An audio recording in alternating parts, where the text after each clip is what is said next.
Hello everyone, welcome to Desert Succulent, and today we will be featuring Sempervivum Tectorum, or commonly known as our hens and chicks.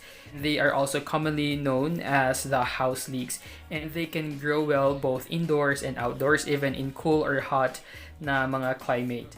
This type of succulent is considered as an alpine plant. When we say alpine plants, these are plants that grow in an alpine climate or doon sa mga areas that has high elevation and above the tree lines. In that area, we would be expecting that there will be harsh conditions, and itong ating hens and chicks are well adapted sa mga ganong environment, and that includes nga yung low temperatures, dryness, ultraviolet radiation, wind, drought, poor nutritional soil, in a short growing season. We call them hens and chicks primarily because the plant has a habit of producing numerous or madaming babies in offsets. You would notice na maliliit lang yung kanyang mga chicks or mga babies, but this one can actually grow up to the size of a small plate. What's really nice about this succulent is that mabilis siyang dumami and it can easily fill up yung inyong mga containers or even your gardens. Our sunlight brings out the bright colors sa ating mga hens and chicks. If we will be planting them in an area with full shade, then most of the time, it will tend to fade into a plain green color. I place this doon sa ating open area sa rooftop. I consider it as my rain or shine na succulent. And lately, you would notice na may pagka-reddish na yung kanyang leaves. If we will continuously expose this sa araw tuwing umaga, and at the same time it's receiving nga yung ating cold wind during the night time, and we will be expecting na yung kanyang leaves will turn into this reddish na pagkakulay. Even yung kanyang chicks already started to get stressed as of the moment. With regards sa kanilang mga soil, good drainage is the most important na requirement for these hens and chicks.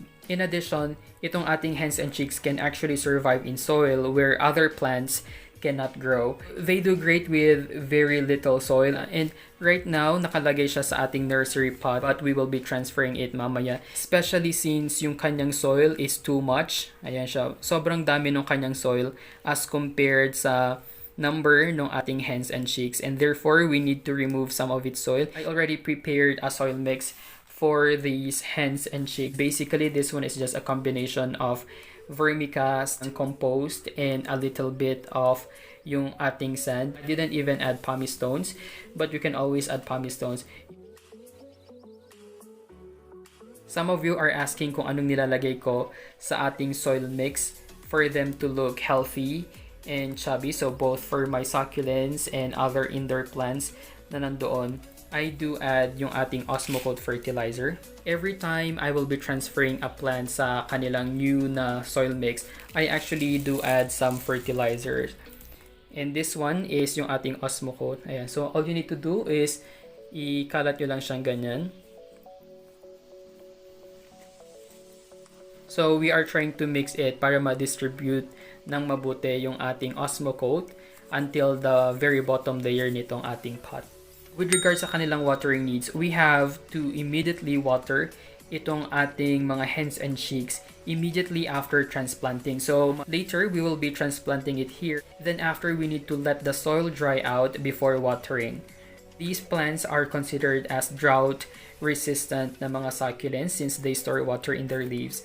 During the summertime, kung saan masyadong mainit, we need to water them more frequently, but we don't need to overwater them. And if we started to see na our hens and chicks are struggling, then we have to check yung kanilang soil drainage, make sure it is good, and we need to cut back sa watering. It's been raining for a couple of days dito sa Baguio, and we will try to check if there are like signs of overwatering now. Yeah, so we need to remove yung ating mga dead leaves na ganyan.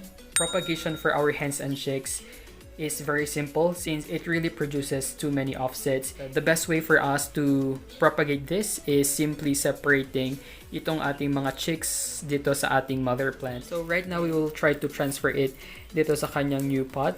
And it is ideal that we will be doing this pag dry yung kanyang soil. If you would see, yung kanyang root system is parang nasa 1/4 lang nitong kanyang pinaka-soil. And yung remaining soil na nandito sa kanyang pot would actually be bad or hindi siya maganda para sa ating growing na hens and chicks.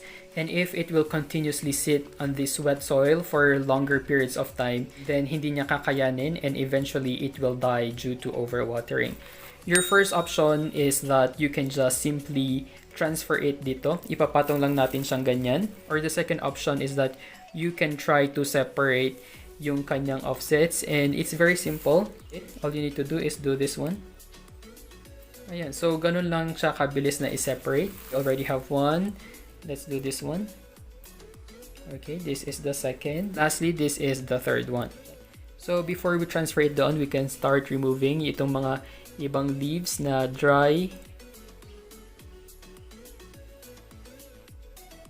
Yung mga nakikita ninyong mga white na yan, yan yung kanyang mga bagong roots. And this one is already a mother in the making kasi may mga offsets na rin tayo sa kanya.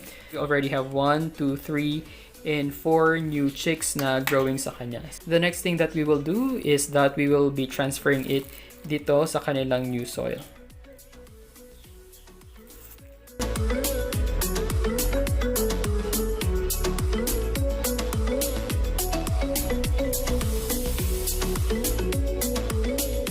We are now done repotting with our hens and chicks, and this is how it would look like. With regards sa kanilang life cycle, these plant could actually live for 3 years in general. They will have 2 productive years before they die, and we will be expecting that we will be having a lot of offsets. So after 3 years of producing numerous na mga offsets, then a tall center stalk will bloom before it actually dies.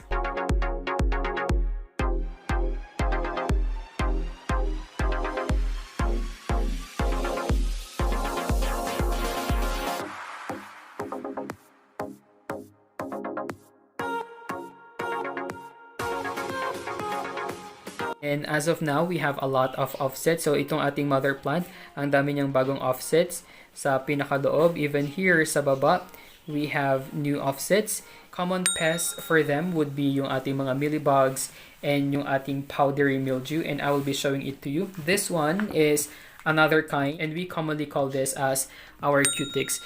And this would be featured sa ating upcoming na vlog about mga succulent pests. And this one actually has mealybugs.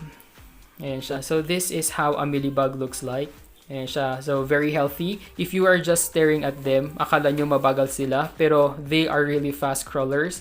Ayan siya. So they can actually crawl from one plant to another. An example of a sunburned leaf and yung ating mga dried leaves. So this one now is already 2 months under our experiment, and very soon we will be featuring this and other succulents sa ating upcoming vlog about mealybugs and other pests. But as of now, you would see na even though it is heavily infested with so many pests, it is still continuously growing. 1, 2, 3, 4, 5, 6, 7, 8. So may mga 8 offsets na siya. And I forgot to mention earlier that our mother plant and itong kanyang mga chicks are connected via yung underground na runner na tinatawag natin. Ayan siya. So itong parang mga stems na dyan, we call it as our underground runners. So this succulent is in an isolated na area doon sa ating rooftop greenhouse. So it won't be affecting or hindi niya mahawaan yung iba nating mga succulents. That's all for our hens and chicks care guide. Don't forget to like and subscribe to our YouTube channel. You may also visit our Facebook page at Desert Succulent PH.